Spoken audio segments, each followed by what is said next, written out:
పశ్చిమ బెంగాల్ రాజకీయాల్లో ఇదొక చారిత్రాత్మక ఘట్టం. ఎన్నో ఏళ్ల నిరీక్షణ తర్వాత భారతీయ జనతా పార్టీ రాష్ట్రంలో అధికారం చేపట్టింది. ఈసారి అసెంబ్లీ ఎన్నికల్లో బీజేపీ అద్భుత విజయం సాధించి ముఖ్యమంత్రి సువేందు అధికారి నేతృత్వంలో సరికొత్త ప్రభుత్వాన్ని ఏర్పాటు చేసింది. ఇప్పుడు రాష్ట్ర ప్రజలు ఆసక్తిగా ఎదురు చూసిన బీజేపీ తొలి బడ్జెట్ ప్రవేశపెట్టబడింది. ఆర్థిక మంత్రి స్వపన్ దాస్ గుప్తా శాసనసభలో ఈ బడ్జెట్ను సమర్పించారు. బడ్జెట్ అనగానే సహజంగానే ప్రజలకు చాలా అంచనాలుంటాయి. తమ ఆకాంక్షలను నెరవేరుస్తుందా లేదా అని ప్రతి ఒక్కరూ గమనిస్తారు. ముఖ్యంగా ఎన్నికల సమయంలో ఇచ్చిన హామీలు, పథకాలు ఈ బడ్జెట్లో ఎంతవరకు ప్రతిబింబించాయన్నది ఇప్పుడు చర్చనీయాంశం. ఈ తొలి బడ్జెట్ ద్వారా రాష్ట్ర ప్రజలకు బీజేపీ ప్రభుత్వం వరాల జల్లు కురిపించింది అనే చెప్పాలి. అనేక జనరంజకంగా బడ్జెట్ను రూపొందించింది. మళ్ళీ ఆ వివరాలు ఏంటో ఇప్పుడు చూద్దాం.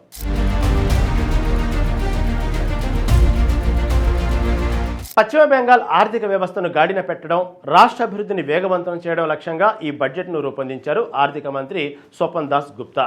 ముఖ్యమంత్రి సువేందు అధికారి దూరదృష్టితో వికసిత్ భారత్ దార్శనికతకు అనుగుణంగా వికసిత్ బంగ్లాను నిర్మించడమే తమ ప్రభుత్వ ప్రధాన లక్ష్యమని స్పష్టం చేశారు. గత ప్రభుత్వం నుండి తమకు 8,15 కోట్ల భారీ రుణభారం వారసత్వంగా వచ్చిందని ఆయన వివరించారు. అయినప్పటికీ ప్రస్తుతం ఉన్న అన్ని సామాజిక సంక్షేమ పథకాలను నిరాటకంగా కొనసాగిస్తామని, వాటికి అదనంగా మరిన్ని కొత్త పథకాలను ప్రవేశపెడతామని ఆయన హామీ ఇచ్చారు.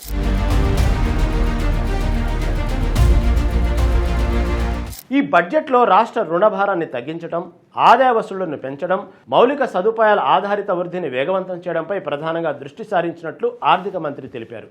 బడ్జెట్లోని ముఖ్యాంశాలను పరిశీలిస్తే ప్రభుత్వ రంగంలో 1,00,000 ఖాళీలను భర్తీ చేయాలనే ప్రకటన ప్రధానంగా నిలిచింది. ఇది యువతకు గొప్ప అవకాశాలను కల్పిస్తుందని చెప్పడంలో సందేహమే లేదు. ఇందులో 33% సీట్లు మహిళలకు కేటాయించడం వారి సాధికారతకు ప్రభుత్వం ఇస్తున్న ప్రాధాన్యతను చాటుతుంది.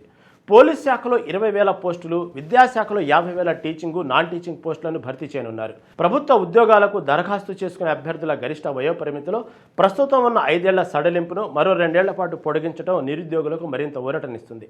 అక్టోబర్ నుండి ప్రభుత్వ ఉద్యోగుల కరువు భత్యాన్ని డిఏ నుంచి 20% పెంచనున్నారు. ఇది ఉద్యోగుల దీర్ఘకాల డిమాండ్ను నెరవేరుస్తుంది.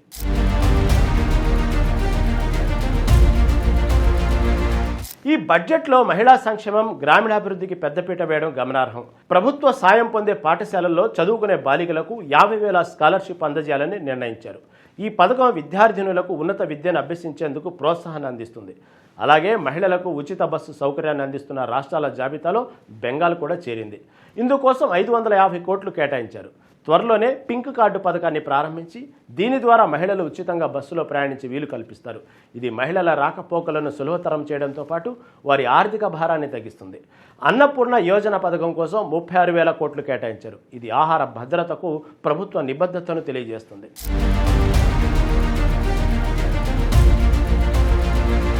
ప్రధానమంత్రి ఆవాస్ యోజన కింద బెంగాల్లో మరో 25 లక్షల మందికి పీఎం ఆవాస్ ఇళ్లను నిర్మించమన్నారు. ఇది గృహరహిత నిరుపేదలకు సొంత ఇంటి కలను నిజం చేస్తుంది. ఉపాధి హామీ పథకం పని దినాలను 100 రోజుల నుండి 125 రోజులకు పెంచడం గ్రామీణ ప్రాంతాల్లోని కూలీలకు మరింత ఉపాధిని కల్పిస్తుంది. వలస కార్మికుల సంక్షేమాన్ని కూడా ప్రభుత్వం విస్మరించలేదు. వలస కూలీల కోసం ఆయుష్మాన్ భారత్ కార్డులను అందజేస్తున్నారు. అలాగే గిగ్ కార్మికుల కోసం సంక్షేమ బోర్డును ప్రతిపాదించారు. ఇది అసంఘటిత కార్మికులకు సామాజిక భద్రతను అందిస్తుంది. ఇక మౌలిక సదుపాయాల అభివృద్ధికి కూడా బడ్జెట్లో ప్రాధాన్యతనిచ్చారు. కోల్కతా సమీపంలో సరికొత్త గ్రీన్ఫీల్డ్ విమానాశ్రయం ఏర్పాటు చేయాలని నిర్ణయించారు. ఇది రాష్ట్రంలో పర్యాటకాన్ని, వాణిజ్యాన్ని ప్రోత్సహిస్తుంది. ఎమ్మెల్యే అభివృద్ధి నిధులను 70 లక్షల నుండి 1 కోటికి పెంచడం వల్ల స్థానిక స్థాయిలో అభివృద్ధి పనులు వేగవంతమవుతాయి. ఆర్టిఫిషియల్ ఇంటెలిజెన్స్ మిషన్ ప్రారంభం, భూమి రికార్డుల డిజిటలైజేషన్, మైనింగ్ కార్యకలాపాల కోసం కేంద్రీకృత వేలం విధానం వంటివి రాష్ట్రంలో పారదర్శకతను పెంచుతాయి. పర్యావరణ పరిరక్షణకు కూడా ప్రభుత్వం కట్టుబడి ఉంది. అలాగే సివిక్ వాలంటీర్ల సంఖ్యలో 2,000 పెంపు, గిరిజన విశ్వవిద్యాలయ ఏర్పాటు, కండక్టర్లకు వేతనం పెంపు వంటి సామాజిక న్యాయానికి ప్రాధాన్యతనిస్తాయి. రిటైర్డ్ జర్నలిస్టులకు 5,000 నెలవారీ పెన్షన్ ఇవ్వాలని నిర్ణయించడం వారి జీవితాలకు భద్రతను కల్పిస్తుంది.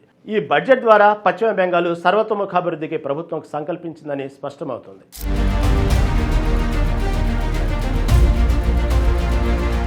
ప్రభుత్వం ఇప్పటికే ఎన్నికల హామీల అమలు దిశగా పారదర్శకమైన, వేగవంతమైన విధానాలను ప్రకటించింది. గతంలో అధికారంలో ఉన్న తృణమూల్ కాంగ్రెస్ ప్రభుత్వంపై వచ్చిన అవినీతి ఆరోపణల నేపథ్యంలో ప్రస్తుత బీజేపీ ప్రభుత్వం పరిపాలనలో పూర్తి పారదర్శకతను తీసుకురావడానికి కట్టుబడి ఉందని స్పష్టం చేసింది. ఆర్థిక మంత్రి స్వపన్ దాస్ గుప్తా బడ్జెట్ ప్రసంగంలో ఈ అంశాన్ని ప్రముఖంగా ప్రస్తావించారు. రాష్ట్రంలో ఆర్థిక క్రమశిక్షణను పాటిస్తూనే అభివృద్ధి పథకాలను ప్రజలకు చేరువ చేస్తామని ఆయన ఉద్ఘాటించారు. బడ్జెట్పై ప్రతిపక్షాల నుండి మిశ్రమ స్పందన వ్యక్తమవుతుంది. తృణమూల కాంగ్రెస్ నాయకులు బడ్జెట్ని విమర్శిస్తూ ఇది కేవలం ఎన్నికల హామీల అమలుకు సంబంధించిన ప్రకటనలు తప్ప రాష్ట్ర ఆర్థిక వ్యవస్థకు దీర్ఘకాలిక పరిష్కారాలను చూపడం లేదని వాదించారు. అయితే బీజేపీ నాయకులు ఈ బడ్జెట్ వికసిత్ బంగ్లా కలను సాకారం చేసే ఒక బలమైన అడుగని చెబుతున్నారు.